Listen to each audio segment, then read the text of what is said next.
Time for a content creator reality check. Your audience that watches you may not follow you.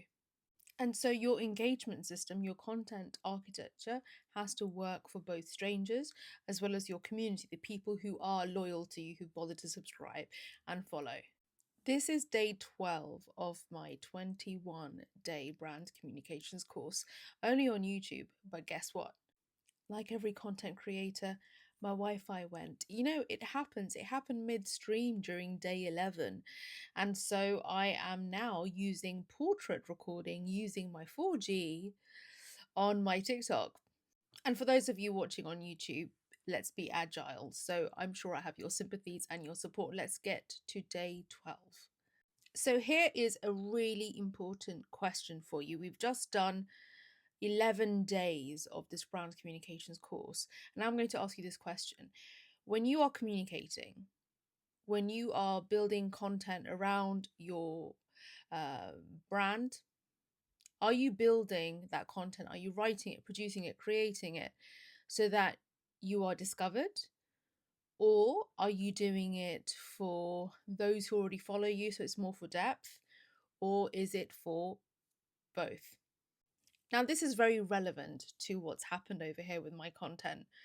For the past 11 days, I have been creating in your typical YouTube resolution video size for my 21-day series. And now suddenly I'm having to do this because there's been an issue and the idea of turning it this way, and it was just too much. I thought, let's just take it straight to TikTok.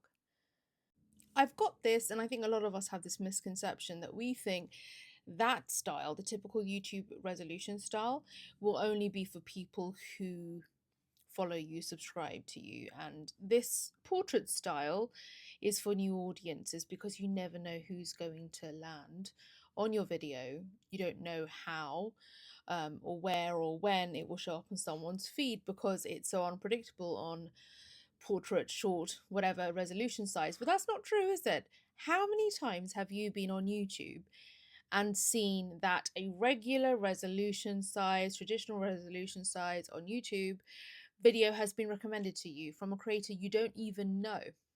And so that's why your intro, your hook, all of these things, it's not just to make the first 30, 60 seconds punchy.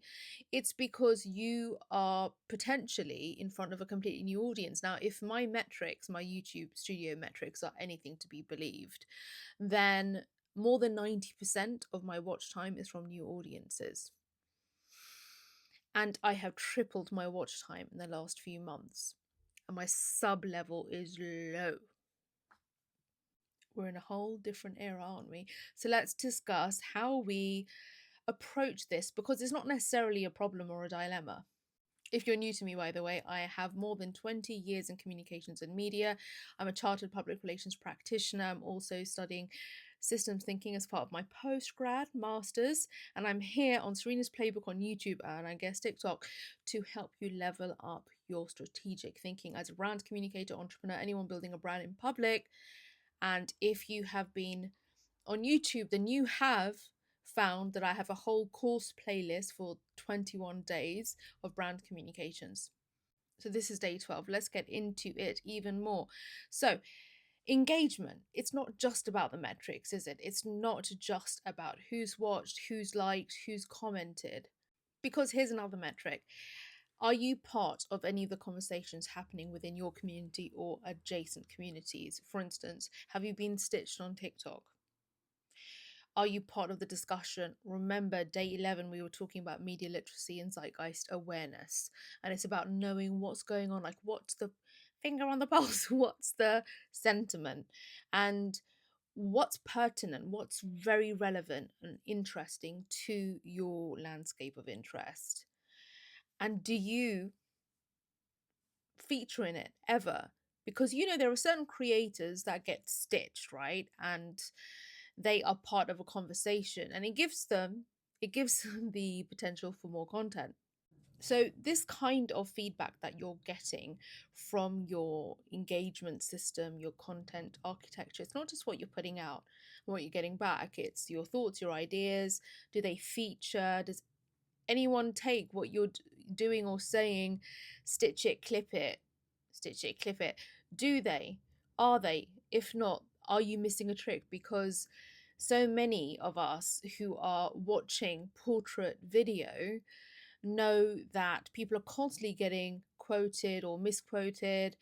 People are constantly having their work, their thoughts, their ideas taken out of context. And the original creator, where they got that native clip from, right? They use it as an opportunity for more. It's not necessarily a bad thing. It can be a bit controversial. And, a creator on TikTok referred to it as bloodlust. I can't remember who it was, but there's this almost appetite for uh really going in on somebody for their thoughts and their ideas, because it's just so easy. You're not waiting for that editor or that press contact to uh put a piece out about you, for them to reply to your email about your press release. So, this episode is about your values, your thoughts, your ideas, your contributions, and how they are operating within this ecosystem. It's not just your engagement between content and then what the result was, as in this one dimensional, typical, traditional feedback response. We want to see how what you're communicating is hopefully creating ripples within this algorithm landscape, within your community, your system of interest. And so now we come back to how I started this video. Are you on a portrait only style of video platform, if video is your thing? Are you diversifying your offering because people are behaving differently on different platforms? And are you potentially, this isn't about causing controversy. You don't want to do that. That's not the intention. The intention is, if you are within any kind of thought leadership, or if you are about supplying products that are going to change how users behave and respond to your product area, how are you tracking that kind of feedback or that kind of behavior change, or the influence that you have on your different stakeholder groups? We covered stakeholders, remember. So how are you factoring that all in when you are communicating as a brand? We don't want to just approach this as, I sent an email and that's it, I published a video and that's it.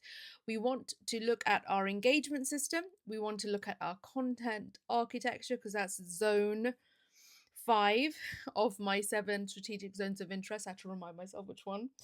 And it's about seeing where the non-typical opportunities are, the ones that can build your following even more, give you a little bit more credibility in your space, give you an opportunity to reassert, restate, repeat your North Star values.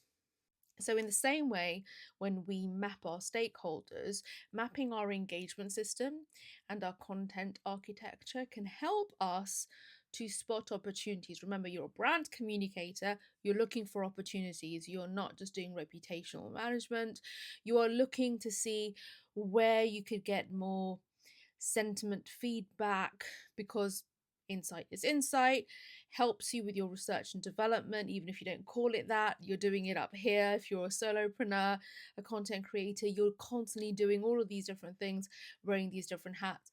And that is why I put together this brand communications course for 21 days. Take it from somebody who's an expert in the field. And I've done it, and I've published every episode in a lecture style. This is slightly different, but I was agile. I said agile. And it's to build and improve our reflexivity, think more strategically, think like brand communicators. Nothing is cookie cutter.